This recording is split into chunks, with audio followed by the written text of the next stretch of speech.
Hey guys, it's Laquette, and if my channel looks a little different, it's because I've been having more technical issues. I know I said I'd be using Flip-a-Clip, and then I couldn't. I started having issues with my tablet right after I had them with my laptop. So that's why things look a little different.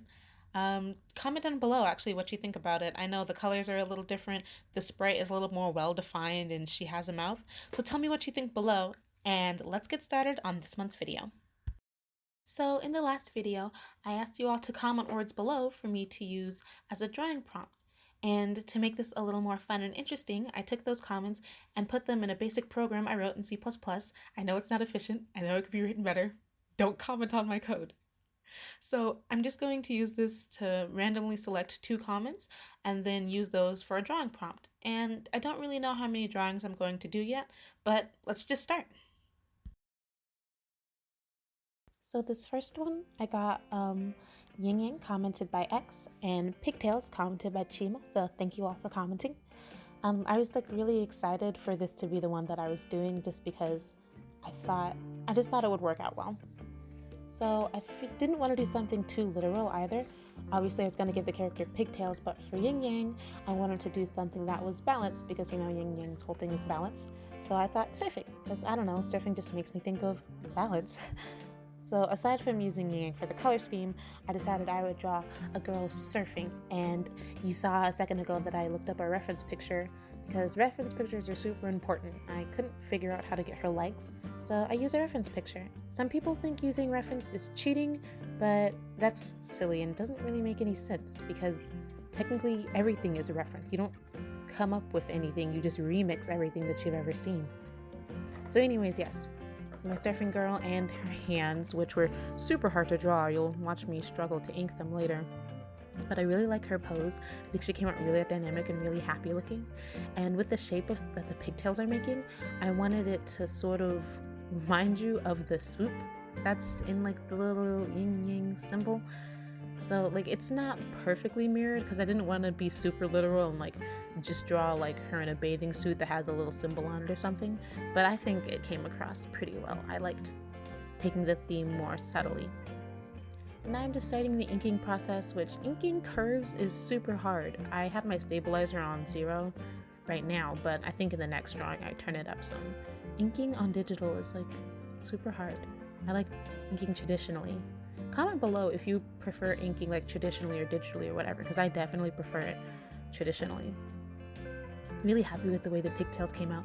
I liked using the shape of them as a feature of the drawing because one of the prompts was pigtails. I just want it to be one of the words that you think of when you see this drawing. Here is the part where I struggle to ink these fingers. My goodness, the first ones came out just right, and then the second ones were just like, we want to be backwards and wrong and broken, and I was like, maybe I could just leave it that way, but my goodness, no, she looks like she put her hands in like an automatic cheese grater or something. So, but I eventually fixed it, and that hand came out like super well. Oh my gosh, hands are hard to draw. And I couldn't really decide at first what I wanted to do for her bathing suit, like what pattern or something I wanted to do, but you'll see later. I kind of liked that, the pattern that I came up with. And then, oh my goodness, her ear just refused to be in the correct position for the longest time for some reason. Like that little spot between the ears and your back of your head, it's really hard to like get right. I'm just fixing up her bathing suit, and I think I'm gonna get started on the surfboard in just a second. I probably should have used a better reference because my surfboard is very basic and cartoony. Here I am struggling with a hand again, because oh my goodness, hands don't like to be drawn. Hands are really hard to draw. They're so intricate, like they're just difficult to draw. But I'm happy with the way it came out. I wish I would have kept that second finger though. I kind of like the way it looked along with the thumb. She's riding a massive tidal wave because again, she's supposed to be balanced. So, you know, balancing on a big old wave. And yeah, I realized, oh, her second leg is kind of just a block. So I had to fix that up too. The coloring process is always like my favorite part. I add little rubber bands on the end of her hair because if you look at the yin yang symbol, it's got little, you know how like one swoop is mostly white and then it's got like a little bit of black in there and vice versa. Yeah, that's what the rubber bands are supposed to be like. And if you notice, actually, I'm not using a pure black and a pure white. Actually, before I say that, I gave her vitiligo. You can see, again, just for the sake of the balance thing. I didn't want to do a completely split down her whole body because I thought that would be a bit much, but I do like the split down her face. What I was just saying about the colors though is if you look, they're actually not pure black and pure white. It's actually a very dark blue and a very light blue, and that's just because using absolute colors like grays and blacks and whites, at least to me, it always looks a little better and like fits your color scheme better if you don't deal in absolute colors. I think it made the whole thing tie together really well. I really liked the shadows and the overall just like the color scheme. I'm working on my color theory. I really like the way this one turned out. At first I didn't like it a whole lot, but I think it's really cute and she looks really happy. It's a really cute and positive little picture. And there she is. Comment down below what you think she should be named. I don't really have a name for her. So my second prompt was Quarantine and Fork. Fork was commented by Jess the Poet, and Quarantine was commented by Chima. So I guess the code dislikes Chima, and I was hoping to get the word quarantine as one of my prompts because now I can put it in the thumbnail and the title of the video and get, quarantine is a trending word right now, so haha. So this one, my idea was, that episode of SpongeBob where SpongeBob stays indoors, stays inside because he's afraid of the outside world, and he starts to befriend all those objects like Chip and Tissue and Penny, the boys. Well, I thought something similar, but like, what if this girl is her fork? She's stuck in quarantine and she starts befriending her fork because she's so tired of being inside, because I know that I'm kind of tired of being inside. I don't even get out that much, and I am tired of being inside. Like, my goodness, I just want to, go do something. I guess there's always working on videos like this. Getting the hand position for her holding that fork was so difficult. My goodness, I probably should have looked up a reference. See, look at me not taking my own advice. Reference is super duper important.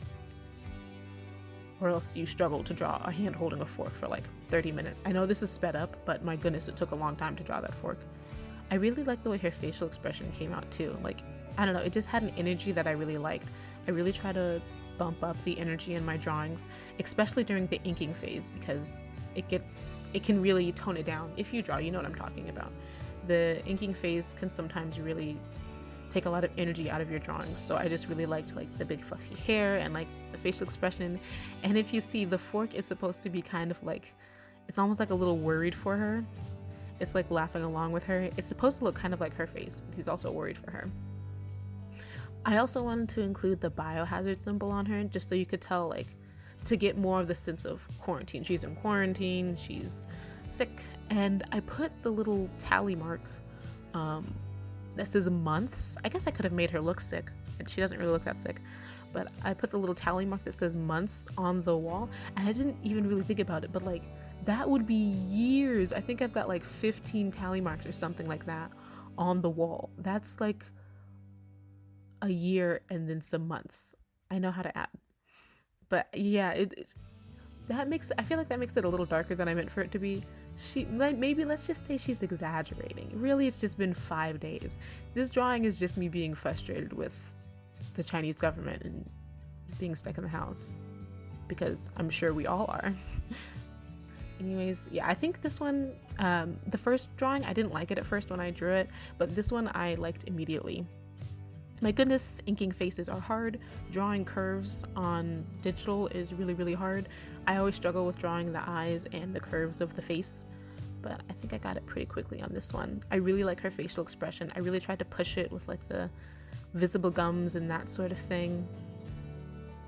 She's low-key going crazy, which again, I guess is like kind of dark, but I just feel like we can all really relate to this character being tired of being stuck inside. I thought about putting her in a hospital gown because, it's supposed to be like she's quarantined, obviously, but instead I just gave her like a little jumpsuit or something with like little marks on it. You'll see how I color it later, but it's like it's almost like this is a quarantined patient, like the outfit like marks her as like sick and quarantined and stuff. I think it came out really cute.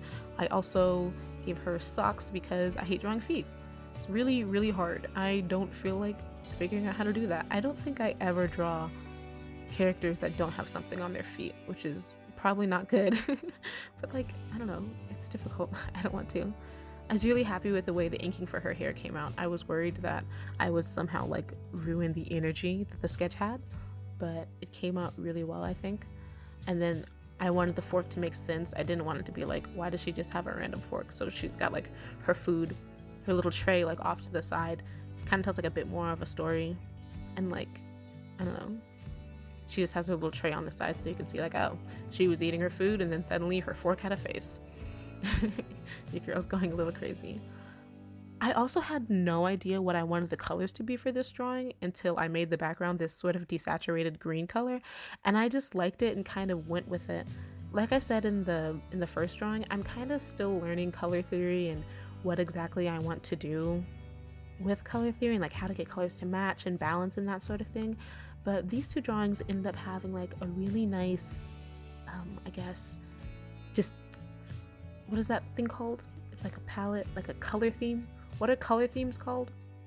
Okay, I forget at that time, but you know what I mean. I just liked the way that the colors came out. I'm gonna try to work on that more often. Like this one is very green. Obviously, I used like nothing but green shades, and it's somehow like I feel like helps with the whole sickly thing. Like even that color, actually technically, I think I did use white in this image, even though I literally just said you shouldn't use absolute colors. But the interesting thing was it didn't look like it was white. It looked like almost like a minty green or something, because I was surrounded with so many other colors. Like color theory is really weird and interesting that way. But anyways, I'm still just trying to balance the drawing and figure out. It took me forever to decide how I want to color this curtain, because it just either seemed way too heavy and to pull your eye away from the girl, or it just seemed like it faded into the background and you wouldn't even notice or see it. But this one was super duper fun to draw once I figured out the color scheme and that sort of thing. I think the fork looks really cute, and I gave him a gap in his teeth, so I gave her a gap in her teeth too. You can see it right there, because again, it's a figment of her imagination. So even though I guess his gap is way more extreme, you see like how their facial expressions are kind of copying each other. She looks like she's going a little crazy, and he looks like he could be going crazy, but he's also like low-key kind of concerned for her. I also really like the shadows in this drawing. In the first one, I sort of did cell shading and just turned the opacity down, but for this one, I just did a darker color, a darker version of the color that it's already sitting on top of, which normally I wouldn't do, because I've heard so many YouTubers or different artists say like, oh, you shouldn't do that. It's like a very elementary way of shading, but I like it, so I did it. I'm also really proud of that hand. My goodness. Shading our fork boy was a little bit hard, but I think he came out nice. And I will admit, I got kind of lazy on like the shadows and highlighting for the food that's on the floor. I'm just like, no one's really looking at it. It's just there to tell a story. I don't really feel like it. Yeah, the shadows on this one were a little skimpier, I guess, but I still like it. Then this part that I'm about to do now, combining I don't really know if you would call them shadows. It just sort of gives like a mood to the drawing of like, you know, being stuck inside. I really like the way that it came out with you'll see in a second, I do even more shadows and like cross hatching. It just pulls you into the corner, and I really like it. I'm actually really proud of this one. If you can't tell. I guess it is a little dark. It did come out a little darker than I meant for it to. Recently, someone told me that maybe I should draw less dark things and draw happier things. If you follow me on my Instagram, which you should, you could see some of my art, and some of it's a little weird, I guess, but what artist isn't at least a little weird? I just finished it up with some highlights and blush on her, and I think I added one on the fork as well, just like a little bit of green so that you can see him. I know his face is a little bit hard to see. Yeah, see, there we go. Now he kind of glows a bit. And that's the finished one for Fork in Quarantine. I really, really like it. Yeah. That was really fun. I really liked taking y'all's comments and using them as prompts for drawings. It was fun taking them and putting them in some code to completely just randomize it. I realized it's not something I could do if I had more comments because of the way I wrote the code, but that was still really fun. My next video will probably be a story time. I'll try to make a story time even though I'm using Paint Tool Sai, which isn't really animating software, because you guys seem to like the story times more than these speed draws. But thank you for everyone who commented. Sorry if my code didn't pick your comment, but I tried to take the comments that didn't make it in the video and put them in the thumbnail. So that way everybody is in the video one way or another. And to thank you for sticking around to the end of the video, I have a little bonus drawing. I didn't record myself drawing it because I feel like that wouldn't be fair, but Addison H commented for me to draw a filing cabinet occupied by pink rats, and that's not really how the game is supposed to work. You're supposed to comment one word, but I thought the idea was really cute anyways, so I drew it. Here it is. Here you are, Addison. I hope you like it. And if you're not already, you should totally follow me on my social medias. I'm on Twitter at Locket and on Instagram __ Locket. And feel free, if you decide to do any of these prompts yourself, to tweet at me or tag me on Instagram, and I'd love to take a look at them. Until next time, lock out.